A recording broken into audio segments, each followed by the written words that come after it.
Guys bank Nifty में हमें बहुत ही अच्छा प्राइस एक्शन यहाँ पे देखने को मिल रहा है। नेक्स्ट वीक के लिए हमारा किस तरह से प्लान रहना चाहिए, किन बातों का हमें ध्यान रखते हुए चलना है जिससे कि बैंक निफ्टी में हम एक अच्छी ट्रेड को कैप्चर कर सकें, अच्छे मोमेंटम को कैप्चर कर सकें। एंड मोस्ट इंपॉर्टेंट, जो भी लोग इंट्राडे में ट्रेड करते हैं, मंडे को हमारा किस तरह से प्लान रहना चाहिए उस बारे में हम कंप्लीट एनालिसिस करने वाले हैं। साथ ही फ्यूचर एंड ऑप्शंस का डेटा हमें क्या बोल रहा है, एफआईआई डीआईआई प्रो ट्रेडर्स की किस तरह से पोजीशन बन रखी है, उनका माइंडसेट किस तरह से बन रखा है मंडे के लिए, उसको भी हम डिस्कस करने वाले हैं। स्वागत है आपका एक और वीकली एनालिसिस वीडियो में। सबसे पहले यहाँ पे हम चेकआउट कर लेते हैं कि फ्यूचर एंड ऑप्शंस का डेटा हमें क्या बोल रहा है। जैसा कि यहाँ पे आपको देखने को मिल रहा है, फ्राइडे का ये पूरा डेटा है जहां पे मंडे के लिए हम लोगों का माइंडसेट चेकआउट कर रहे हैं। रिटेल ट्रेडर्स को अगर यहाँ पे हम चेकआउट करते हैं तो कंप्लीटली यहाँ पे बुलिश हमें देखने को मिल रहे हैं, सारी वॉल्यूम्स हमें बुलिश साइड पे देखने को मिल रही है। डीआईआई ट्रेडर्स को चेकआउट करते हैं तो इनकी तरफ से तो वैसे ना के बराबर वॉल्यूम्स रहती हैं, उसमें भी मिक्स माइंडसेट थोड़ा हमें देखने को मिल रहा है, मोस्टली बियरिश साइड पे है, न्यूट्रल टू बियरिश हम कह सकते हैं। एफआईआई ट्रेडर्स को अगर हम चेकआउट करते हैं तो ये सारे के सारे हमें ऑलमोस्ट बियरिश, पूरे के पूरे बियरिश देखने को मिल रहे हैं, सारी वॉल्यूम्स यहाँ पे बियरिश साइड पे देखने को मिल रही है। प्रो ट्रेडर्स को चेकआउट करते हैं तो ये भी कंप्लीटली हमें बियरिश देखने को मिल रहे हैं। तो डेटा का कंक्लूजन पूरा ये होता है कि सारे एफआईआई डीआईआई प्रो ट्रेडर्स वगैरह हमें बियरिश देखने को मिल रहे हैं और रिटेलर्स कंप्लीटली बुलिश देखने को मिल रहे हैं। अब जैसा कि आपको पता है, ये सारी पोजीशंस ही चार्ट को देखते हुए, प्राइस को देखते हुए बनाई जाती हैं, तो वहां पे किस तरह से कंप्लीट माइंडसेट बन रहा है उसको चेकआउट करना जरूरी हो जाता है। प्राइस एक्शन चेकआउट करने के लिए सबसे पहले हम आ चुके हैं 1 वीक टाइम फ्रेम पे। जैसा कि यहाँ पे आपको देखने को मिल रहा है, इस चैनल पैटर्न को हम काफी लंबे टाइम से डिस्कस करते हुए आ रहे हैं। मार्केट इसी के बीच में यहाँ पे ट्रैवल करता हुआ चल रहा है। इसके लोअर साइड पे हमें बार बार यहाँ पे सपोर्ट देखने को मिलते हैं और जैसा कि मैंने आपको बता रखा है कि ये ऊपर की जो ट्रेंड लाइन हमें देखने को मिल रही है ऑलमोस्ट 16 साल से हमें देखने को मिल रही है। 1 जनवरी को जो हमारा वीडियो आया था उसमें हमने इसको डिटेल में डिस्कस किया था, न्यू ईयर में किस तरह से बैंक निफ्टी परफॉर्म कर सकता है। तो ये रेजिस्टेंस की जो ट्रेंड लाइन है 16 साल से हमें देखने को मिल रही है, जो भी लोग नए जुड़े हैं उनको बताना चाहूंगा। और डाउन साइड पे हमें यहाँ पे 3-4 बार सपोर्ट देखने को मिल चुके हैं, अभी भी एग्जैक्टली उसी लेवल के आसपास से हम सपोर्ट लेके ऊपर की साइड पे मूव करना चालू किए हैं। यहाँ पे अगर आप चेकआउट करेंगे तो मार्केट लोअर साइड पे आया, अच्छी खासी सेलिंग दिखाता हुआ आया, उसके बाद 4 वीक तक यहीं पे इसी रेंज के आसपास कंसोलिडेट करता रहा। अभी ऊपर निकलना यहाँ पे चालू किया ही था, पर क्लोजिंग हमें उतनी अच्छी देखने को नहीं मिल पा रही है।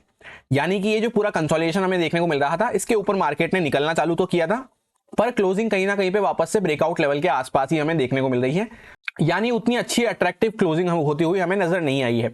तो सिंपल रखेंगे प्लान को कि अगर मार्केट वापस से यहाँ पे हाई को क्रॉस करना चालू करता है अपने, तो हमारा बाइंग साइड पे माइंडसेट रहना चाहिए, जहां पे मार्केट वापस से इसकी हायर साइड तक जा सकता है। और अगर वापस से मार्केट एटलीस्ट 46,000 या फिर 45,800 के नीचे जाना चालू करता है, ये हमारा क्रूशियल लेवल रहेगा 45,800 का। इसके नीचे यहाँ पे हमें और थोड़ी सी यहाँ पे वीकनेस देखने को मिल सकती है, जहां पे हो सकता है अगली बार अगर मार्केट इस लेवल के आसपास आता है, यानी अगर मार्केट 46,000 45,800 को क्रॉस करना चालू करता है, ये हमारा पूरा इंपॉर्टेंट जोन रहेगा। इसके नीचे अगर क्रॉस करना हम चालू करते हैं तो फिर हो सकता है मार्केट इस लेवल की भी रेस्पेक्ट ना करे और यहां से थोड़ा सा नीचे की साइड पे ये चैनल ब्रेकडाउन होता हुआ नजर आए। अभी फिलहाल के लिए आप यहाँ पे कैंडल को चेकआउट करेंगे, इस तरह से जूम करके मैं आपको दिखा देता हूं। तो कैंडल इस टाइप की बनी है कि हम ऊपर भी गए, उसके बाद वापस से नीचे आके क्लोज कर दिए हैं। ऑलरेडी यहां से चलते हुए आ रहे थे, ऊपर गए, वापस नीचे आके क्लोज कर दिए हैं। तो इस टाइप का प्राइस आपको यहाँ पे देखने को मिल रहा होगा। तो इसके ऊपर निकलेंगे तो बाइंग साइड पे माइंडसेट रहेगा। थोड़ा यहाँ पे जो ये हमने पूरा मोमेंटम किया था, इसके 50-60% के आसपास निकलना चालू करते हैं, तब यहाँ पे थोड़ा और वीकनेस बढ़ती हुई नजर आएगी। अब डेली टाइम फ्रेम को हम यहाँ पे चेकआउट करते हैं तो आपको देखने को मिलेगा मार्केट बैक टू बैक इस लेवल के आसपास रेजिस्टेंस फेस कर रहा था, 1 बार 2 बार 3 बार और 4 बार यहाँ पे थोड़ा सा रुक के मार्केट ने इसका ब्रेकआउट कर दिया है। अभी एग्जैक्टली उसी लेवल के ऊपर आके हम यहाँ पे कंसोलिडेट कर रहे हैं। जैसा कि आपको ध्यान होगा, अगर आप डेली एनालिसिस चेकआउट करते होंगे तो हम काफी लंबे टाइम से ये बात करते हुए आ रहे थे कि मार्केट यहाँ पे नीचे की साइड से 1800 पॉइंट के आसपास का मोमेंटम दिखाता हुआ ऊपर आया है। अब यहाँ पे थोड़ी देर मार्केट अगर रुक जाता है, कुछ दिन 2-4 दिन यहाँ पे मार्केट रुक जाता है, फिर अगर ब्रेकआउट कर रहा है तो हमें कंटिन्यूअस मोमेंटम डायरेक्टली देखने को मिल सकता है, जहां पे ये गैप हमें फिल होता हुआ नजर आ सकता है। पर market is always supreme. Market ने यहाँ पे क्या किया, मार्केट ने 2 दिन सिर्फ यहाँ पे होल्ड करके ब्रेकआउट कर दिया। और जिस दिन ये ब्रेकआउट हुआ था उस दिन भी मैंने आपसे यही बात कही थी कि मैं चाहता था मार्केट यहाँ पे थोड़ा और रुक के इसको ब्रेकआउट करे। उससे क्या होता, डायरेक्टली यहाँ पे स्टॉप लॉस मिल जाते मार्केट को, तो बैक टू बैक यहाँ पे फिल करता हुआ स्टॉप लॉस मार्केट ऊपर की साइड पे चला जाता, जहां पे एक डायरेक्टली हमें गैप फिलिंग देखने को मिलती, क्योंकि अगर लिक्विडिटी मिल जाती तब मार्केट अच्छे से मूव कर पाता। पर मार्केट ने पहले ही ब्रेकआउट कर दिया, तो उस वजह से होता क्या है, ध्यान से समझना, यहाँ पे स्टॉप लॉस हंटिंग को ध्यान से समझना। जो यहाँ पे सेलर्स आए वो ऑलरेडी यहाँ तक के मोमेंटम में एग्जिट हो गए होंगे, उसी वजह से यहाँ पे मार्केट थोड़ा सा 2 दिन रुका। ऐसा इसलिए है क्योंकि नीचे के बायर्स के स्टॉप लॉस दूर हो गए और ऊपर के सेलर्स के स्टॉप लॉस खत्म हो गए। फिर जरा से यहाँ पे स्टॉप लॉस क्रिएट करके सेलर्स के मार्केट ने ब्रेकआउट कर दिया। तो उससे क्या हुआ, जो यहाँ पे सेलर्स आए थे वो भी एग्जिट कर गए। अब फिर इस तरह से मार्केट यहाँ पे मूव करने के बाद ना यहाँ पे ऊपर की साइड पे सेलर्स के स्टॉप लॉस बचे और नीचे के बायर्स के तो जैसा आपको पता है ऑलरेडी दूर होते हुए जा रहे हैं। यहाँ पे किसी ने ट्रेल करना भी स्टार्ट करा होगा तो इस लेवल के नीचे कहीं पे यहाँ पे ट्रेल करना स्टार्ट किया होगा। तो इस तरह से हम प्राइस एक्शन को समझ सकते हैं। उसी वजह से क्या हो रहा है, मार्केट यहाँ पे एक रेंज टाइप में यहाँ पे फॉर्मेशन कर रहा है, जहां पे बाय और सेल दोनों साइड की लिक्विडिटी उतनी अच्छे से नहीं मिल पा रही है, बीच में मार्केट रेंज में जिगजैग कर रहा है। तो नेक्स्ट वीक हमारा सिंपली इस तरह से प्लान रह सकता है कि मार्केट अगर इसके ऊपर निकलना चालू करेगा 47,250 से लेकर 300 के ऊपर निकलना चालू हम करते हैं तो हमारा पॉजिटिव साइड पे, बाइंग साइड पे माइंडसेट रहना चाहिए, जहां पे ये गैप भी हमें फिल होता हुआ नजर आ सकता है। ये जो पूरी प्रॉपर हमें रेंज देखने को मिल रही है, इसके एकदम सेंटर में हमने यहाँ पे क्लोज करा है, जैसा हमने 1 वीक टाइम फ्रेम पे कैंडल को भी देखा। और ये जो पूरा मोमेंटम चलता हुआ आया था, इसके भी ऑलरेडी हम एकदम सेंटर में घूम रहे हैं। तो यहाँ पे बीच में मैं आपको यही सजेस्ट करूंगा, ज्यादा अग्रेसिव होकर कुछ भी प्लान ना करें। यहाँ पे मेरा पर्सनली न्यूट्रल माइंडसेट रहेगा।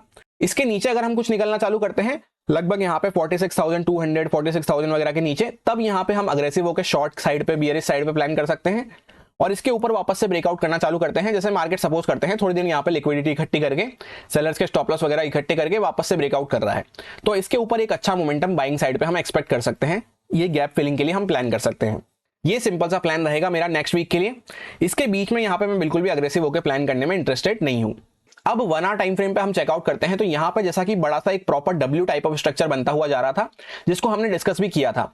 और जब एग्जैक्टली मार्केट इस लेवल के आसपास क्लोज करके गया था, तभी मैंने आपसे कहा था कि मार्केट में यहाँ पे इस टाइप का डब्ल्यू स्ट्रक्चर जो होता है ये सबको स्पॉट हो जाता है।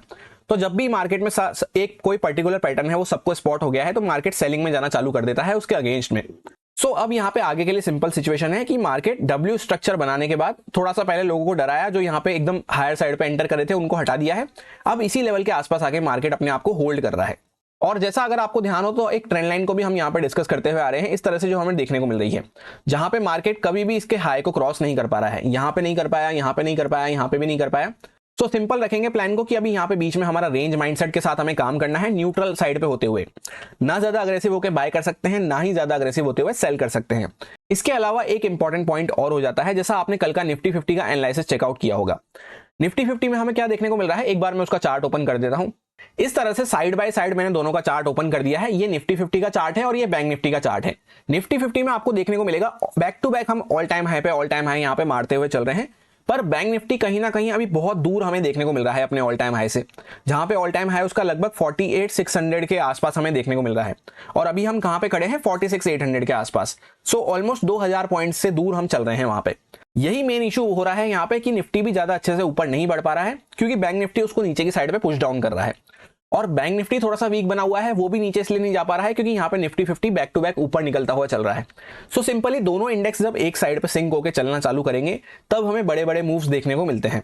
या तो निफ्टी 50 भी थोड़ा सा नीचे आना चालू करे, कुछ इंपॉर्टेंट लेवल्स वगैरह को ब्रेक डाउन करना चालू करे, या फिर बैंक निफ्टी थोड़ा सा ऊपर ब्रेकआउट वगैरह कुछ करना चालू करे। सो ये पॉइंट भी हमें यही शो करता है कि यहाँ पे अग्रेसिव होकर अभी हम कुछ भी प्लान नहीं कर सकते, थोड़ा सा न्यूट्रल साइड पे होते हुए हमें चलने की जरूरत है। अब हम लोग आ चुके हैं 15 मिनट टाइम फ्रेम पे एग्जैक्ट इंट्राडे कंडीशंस को डिस्कस करने के लिए मंडे के लिए। जैसा यहाँ पे आपको निफ्टी बैंक में देखने को मिलेगा, ये कुछ लेवल्स हमने डिस्कस करे थे और प्लान हमने यही डिस्कस किया था कि मार्केट में यहाँ पे एक प्रॉपर स्विंग हमें देखने को मिल रही है। उसके एग्जैक्टली बीच में यहाँ पे हम क्लोज करके गए थे बैक टू बैक ऊपर की साइड में मोमेंटम करते हुए। तो मैंने आपसे यही कहा था कि इस जोन के आसपास बीच में हमें ना अग्रेसिव होकर हम बाय कर सकते हैं, ना ही अग्रेसिव होकर सेल कर सकते हैं। जिगजैग चॉपी मोमेंटम हमें देखने को मिलेंगे, उसमें छोटी मोटी क्वांटिटी के साथ लेस अग्रेसिव होते हुए हम बाय सेल यहाँ पे प्लान कर सकते हैं। और डिटेल में आपको एक्सप्लेन भी किया था कि डाउन साइड से हम कंटिन्यू मूव करते हुए आ रहे हैं यहाँ पे, उसके बाद वापस से हल्का सा पॉज लिया, हल्का सा रिटेस्ट करा, फिर continue back to back green candles के साथ मूव करते हुए आ रहे हैं। तो अगर मार्केट इसी फ्लो में यहाँ पे फ्लैट प्राइस के आसपास ओपन होकर डायरेक्टली ऊपर भगना चालू करता है, तो मैं उसमें इंटरेस्टेड नहीं रहूंगा, क्योंकि वापस से हमें यहाँ पे सेलिंग देखने को मिल सकती है। एक सफिशिएंट पॉइंट के बाद जब मार्केट स्ट्रेच हो जाता है, तो वापस से हमें चाहे वो रिटेस्ट करने आए या फिर प्रॉफिट बुकिंग वगैरह हमें देखने को मिलती है। तो उस वजह से आप देखेंगे यहाँ पे मार्केट ये जो ट्रेंड लाइन चलती हुई आ रही थी छोटी सी, डायरेक्टली यहां से बगता बगता उसको ब्रेकआउट कर दिया। तो इस टाइप के ब्रेकआउट सस्टेन नहीं कर पाते हैं। एक अच्छी ब्रेकआउट ट्रेडिंग किस तरह से होती है उसके ऊपर ऑलरेडी एक डेडिकेटेड वीडियो बना के अपलोड कर रखी है मेन वाले चैनल पे, आप चाहें तो चेकआउट कर सकते हैं। उससे इस तरह के आपको काफी सारे पॉइंट्स पता चल जाएंगे कि कौन से ब्रेकआउट फेल होते हैं और कौन से ब्रेकआउट सक्सेसफुल होते हैं। उसके बाद आप देखेंगे तो एक्जैक्टली वापस से उसी रेजिस्टेंस की ट्रेंड लाइन पर रेजिस्टेंस फेस करते हुए पूरा मार्केट यहाँ पे जिगजैग करता हुआ खत्म हो गया फ्राइडे को। अब आगे के लिए मंडे के लिए यहाँ पे सिंपल सा प्लान है। जैसा आपको देखने को मिल रहा होगा मार्केट यहाँ पे जिगजैग कर भी इसलिए रहा है क्योंकि ना तो उसको प्रॉपर तरह से स्टॉप लॉस मिल पा रहे सेलर्स के, ना ही प्रॉपर तरह से उसको स्टॉप लॉस मिल पा रहे बायर्स के। इस तरह से आप देखेंगे तो रेंज यहाँ पे कहीं ना कहीं पे श्रिंक होती हुई जा रही है। तो इसके बीच में अगर हम यहाँ पे बने रहते हैं तो यहाँ पे कोई अच्छी ट्रेड हमें नहीं मिल पाएगी। छोटी मोटी ट्रेड हम स्कैल्प करते हुए यहाँ पे चल सकते हैं। जैसे आप देख सकते हैं एक कैंडल रेड बनती है, फिर वापस मार्केट ऊपर निकलना चालू कर देता है। इस तरह से यहाँ पे कंप्लीट मोमेंटम बना हुआ है। अच्छा मोमेंटम कोई हमें जब ही मिल पाएगा जब इसके नीचे या तो हम निकलना चालू करते हैं एग्जैक्टली 46,660 के नीचे। ये हमारा इंपॉर्टेंट लेवल रहेगा इंट्राडे बेसिस पे, जहां पे ये ट्रेंड लाइन भी ब्रेकडाउन होती हुई हमें नजर आ सकती है। और रही अपसाइड की बात तो एटलीस्ट इस ट्रेंड लाइन के ऊपर जाके हम इस टाइप का प्राइजेक्शन बनाना चालू करते हैं।